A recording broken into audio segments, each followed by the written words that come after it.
President Trump, sir. President Trump, will you allow Turkey to buy F-35, sir? Do you believe Turkey can help end the war in Ukraine? Do you believe Turkey can help end the...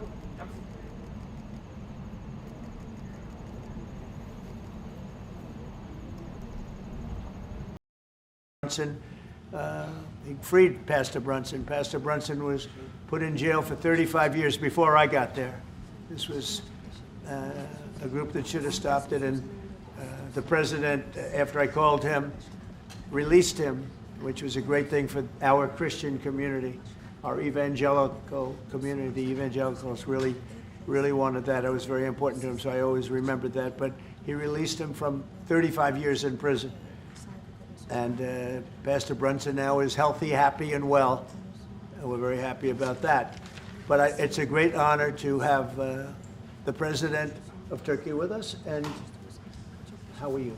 Fine. Say a few words. And you? Great guy. Öncelikle bu ziyaretimizi Birleşmiş Milletler Genel Kurulu'yla iç içe olan bir dönemde gerçekleştirdiğimizden dolayı arkadaşlarımla beraber çok mutluyuz. Gerek Sayın Trump'ın birinci döneminde gerekse ikinci dönemde Türkiye-Amerika ilişkilerinde farklı bir süreci yaşıyoruz. Kendilerinin de az önce ifade ettiği gibi gerek F-35 konusu, gerek F-16 konusu, gerekse Halk Bankası'yla ilgili aramızdaki ilişkiler konusunu bugün etraflıca görüşme fırsatı bulacağımıza inanıyorum. Heybeliada okuluyla ilgili ise orada üzerimize ne düşerse biz onu zaten yapmaya hazırız. Dönünce de Sayın Bartolomeo'yla bu konuyu görüşme fırsatı bulacağım. First, Mr. President, I am very pleased that this visit actually coincides with the 80th UNGA. So I am very pleased to be here with my colleagues and friends. And as we have said, during the first term of your presidency and during your second term, we are able to carry Turkey and U.S. relations to a much different level and process. And as you've said, we have an opportunity here today to be able to discuss some of the issues regarding the F-35, the F-16, and also the Halkbank case, and we will have an opportunity to thoroughly discuss them. And based on what you have mentioned regarding the Heybeliada school, we are ready to do whatever we can that falls on our part, and I will, when I get back, try to discuss this issue with the esteemed Mr. Bartholomos to discuss how we can move forward on that. Okay, very good. I would like to be able to do that. The Greek Orthodox Church was here, and they would really like to have some help. They need some help, and I said I'd mention it, and we appreciate it. So this is a tough man. This is a guy who's highly opinionated. Usually I don't like opinionated people, but I always like this one. But he's a tough one, and he does an amazing job in his country. And we've had tremendous relationships, both having to do with war and having to do with trade. And I guess today we're talking about both. I'd like to have him stop buying any oil from Russia while Russia continues this rampage against Ukraine. And they've been fighting. They've lost millions of lives already. And for what? You know, for what? It's disgraceful. And I said yesterday, let it keep going because their economy is absolutely terrible right now. And I think it's a shame that they're doing that, killing a lot of people unnecessarily. 7,818 people were killed last week, mostly military people, their people, and Ukrainians. More Russians, actually, than Ukraine, a little bit more. But it's such a waste of human life, and so he ought to stop. Putin ought to stop. And with that, we'll get to a little bit of a discussion. We're going to make some great trade deals for both countries. We do a lot of business with Turkey. They build great products. They build beautiful, great products, really fantastic manufacturers. And we buy a lot from them, and they buy a lot from us. Would you have any questions, please? You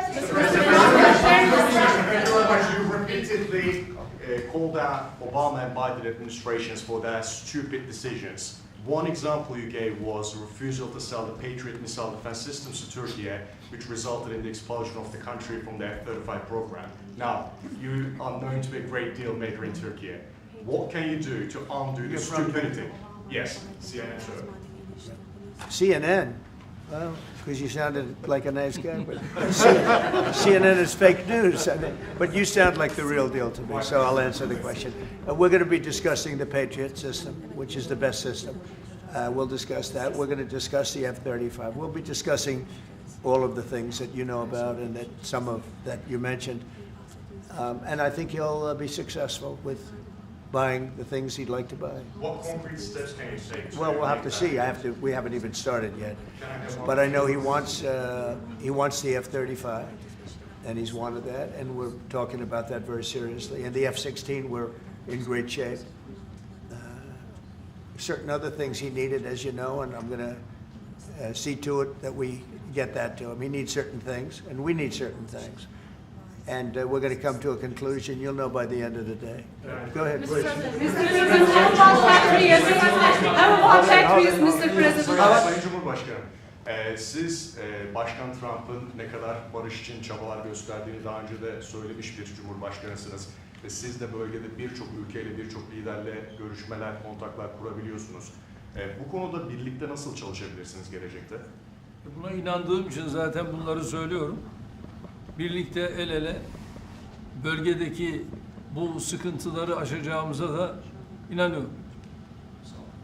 Mr. President, on tariffs, Mr. President. When are you planning Because to I haven't learned this language yet. Yes. What did he say? The gentleman was asking, Mr. President, you have referred to President Trump's peace efforts, and you have also contact with many leaders in the region.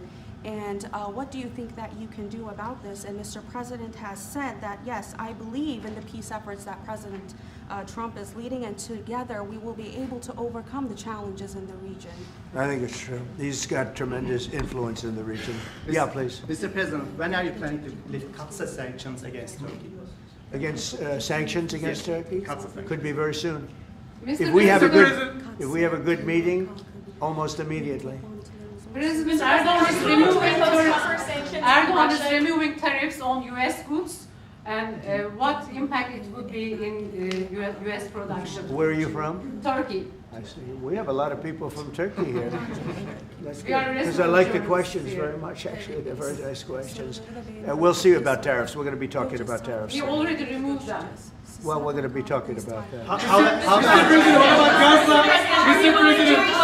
Sanctions on Russia, even if not all NATO countries stop purchasing Russian oil?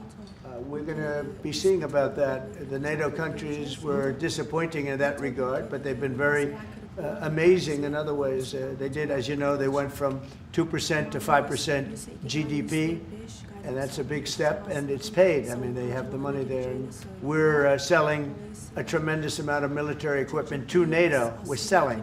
We're not giving like Biden did. We're selling it to NATO, and it's a lot. They're buying a lot, and I assume they're giving it to Ukraine. They could buy it for other reasons too, but I assume they're giving most of it to Ukraine.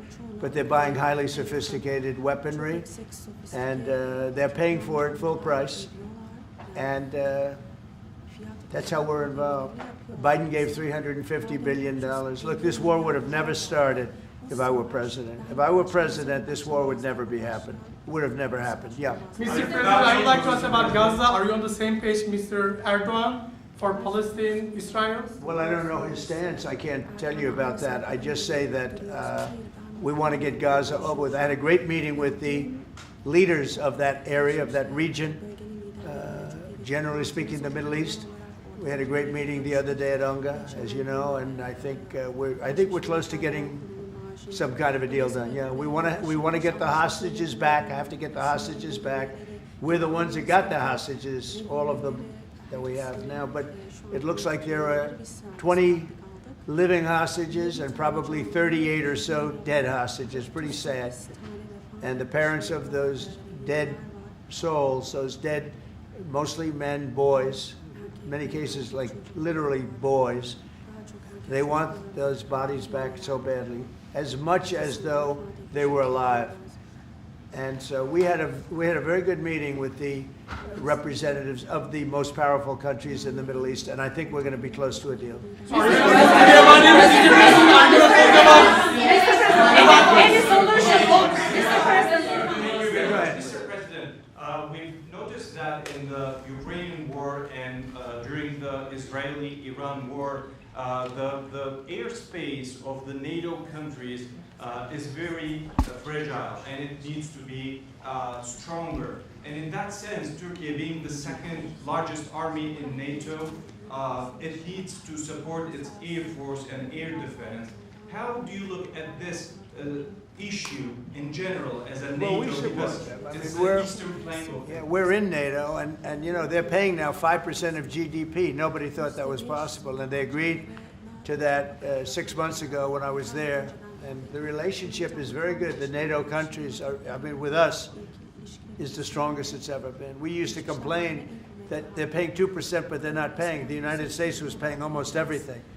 And now they're paying 5%, and they paid. And that's trillions of dollars. You know, we're talking about trillions of dollars.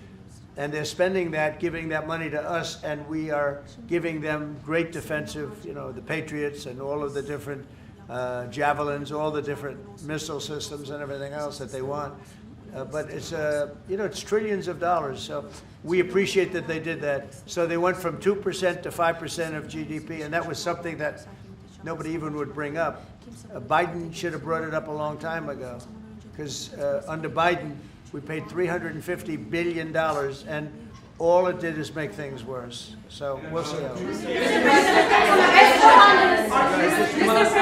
F-35s to Turkey, fighter jets, F-35s. Yeah, we're talking about the fighter jets for Turkey. Yes, we are.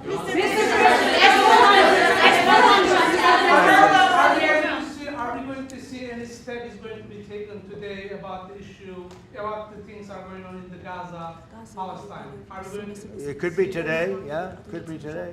We have a very strong dialogue going on with Saudi Arabia. With, I would say, you have 4 or 5 real leaders that are being good. As you know, I met with Qatar, Saudi Arabia, UAE. We met with Jordan. The King of Jordan was there. We had a really great meeting. I think a lot was determined at that meeting. And I have to meet with Israel, and I have to do that also. They know what I want, and I think we can get that one done. I hope we can get it done. A lot of people are dying. But we want the hostages back. We don't want them back 1 this week, 1 and 2 months from now, 3 later, and you know, like the way it's been going. We got them all back. We got a lot of them back. We got the American Alexander. We got the American hostages back. But we have now 20 plus 38 bodies, dead bodies. And we want them all back, and we want them back at one time.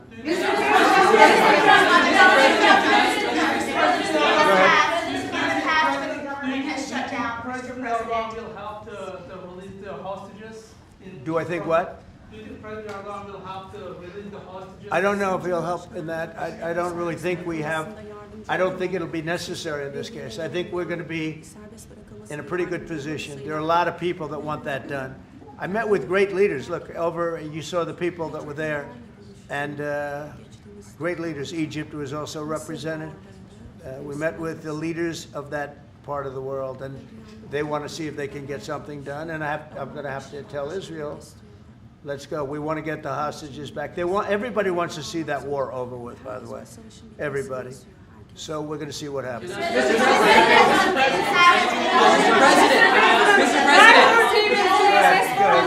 President. How do you see a joint initiative with President Erdogan to bring the President of Russia, Putin, and President Zelensky to the negotiating table?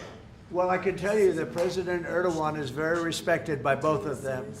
Everybody respects Erdogan. They really respect Erdogan. I do. And I think he could have a big influence if he wants to. Right now, he's very neutral. He likes being neutral. So do I like being neutral.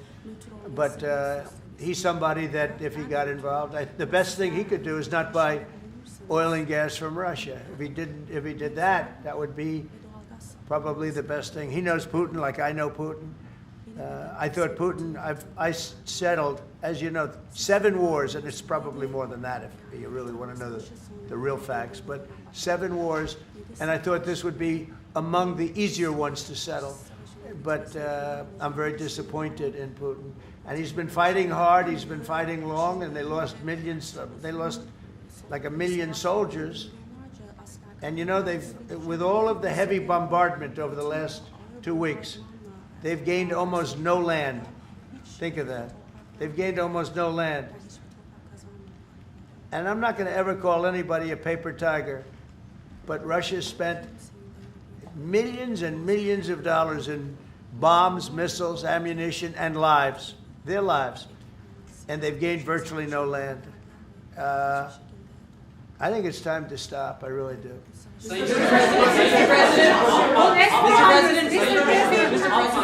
A few months ago, you met with Aliyev and Pashinyan. Can you follow up? So where? You met with Aliyev and Pashinyan, Azerbaijan President Aliyev and Pashinyan. Can you follow up on what you want to say about current No, process? I can't. I just. I like this guy. I like him. He's from CNN. Fake news, the worst fake news, but I like him. So it's CNN Turkey. I'll get Brian. Go. Syria has been a major issue between the two countries for the past decade. And you said the future of Syria is in Erdogan's hands back in, I think, December and January. And the countries are in the process of integrating regional fractures into the main government. When do you want to see that happen? Well, I think President Erdogan is the one responsible for Syria, for the successful fight in ridding Syria of its past leader. And I think this man is responsible. He doesn't take the responsibility, but it's actually a great achievement. They've been trying to do it for 2,000 years. I said, he does it, he did it. I mean, they're your surrogates. I think you should take the credit for it. I told him, take the credit. For 2,000 years, you've been trying to take over Syria. He took over Syria, and he doesn't want to take the credit. You know, all of those people are his surrogates. But the leader of Syria, the new leader, as you know, I took sanctions off in order to let them breathe, because the sanctions were very strong. But I think we should have a major announcement today. He was responsible for that victory. It was a victory for Turkey, because they've been fighting, as you know, for like 1,000 years. And it never went, you know, it was back and forth, but he's responsible for that. So he would have a lot to say with respect to Syria. But at his request, I took, and the request also of the King of Saudi Arabia, it's very interesting, and Qatar, they said if you could take the sanctions. We had very strong sanctions. They couldn't have lived with those sanctions, and I took them off to give them a chance to breathe. But the president was one of the people that was responsible for that. He asked me to do it, and I did it. Mr. President Trump. Mr. President, furloughs are very typical when the government shuts down. Why is the administration directing federal layoffs of federal workers this time around? Well, this is all caused by the Democrats. They asked us to do something that's totally unreasonable. They never change. They want to give money away to illegally, people that entered our country illegally. They want to give them massive federal money. And we don't want to do that because it means everyone's going to just keep pouring back. Right now we have absolutely perfect borders like you haven't seen in many years. Even better than I had great borders during my 4 years, but these borders are stone cold closed. You can only come into our country legally now. But the Democrats want to give it all away. They want to open up the borders. Take a look at that. It's a big thing. They want to open borders again after what we're going through now, getting rid of prisoners, getting rid of all of these people dropped out from mental institutions, drug dealers, drug addicts, everything. They're putting everybody into our country. It's all ended now. But this is what Schumer wants. This is what the Democrats want. They want to have, and they want to take our money. We're doing well because of tariffs. We're doing unbelievable. We're making more money than we ever have made. And by the way, we're going to take some of that tariff money that we made, just to get off the subject for a second. We're going to take some of that tariff money that we made. We're going to give it to our farmers, who are for a little while going to be hurt until it kicks in. The tariffs kick into their benefit. So we're going to make sure that our farmers are in great shape because we're taking in a lot of money. We're finding, the other day, it was very interesting, they found $31 billion. They said, sir, we found 31. I said, you mean positively, right? They said, yeah, 31 million more than we knew. And they said, we don't know where it came from. I said, check the tariff shelf. They came back the following morning. They said, you're right, sir, it came from the tariffs. We've never seen anything like this. So what we're going to be doing is we're going to be taking some money from all of the tariff money that we've taken, and we're going to distribute it to our farmers until the tariffs kick into their benefit, which ultimately the farmers are going to be making a fortune.